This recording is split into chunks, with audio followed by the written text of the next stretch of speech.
రక్షకుడు దయించినాడట మన కొరకు పరమ రక్షకుడు దయించినాడట రక్షకుడు దయించినాడు తక్షణమున పోయి మన నిరీక్షణ ఫలముందుతాము రక్షకుడు దయించినాడట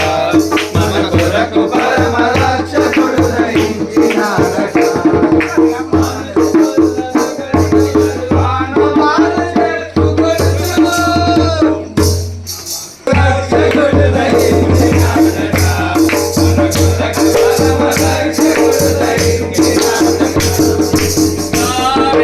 వంశ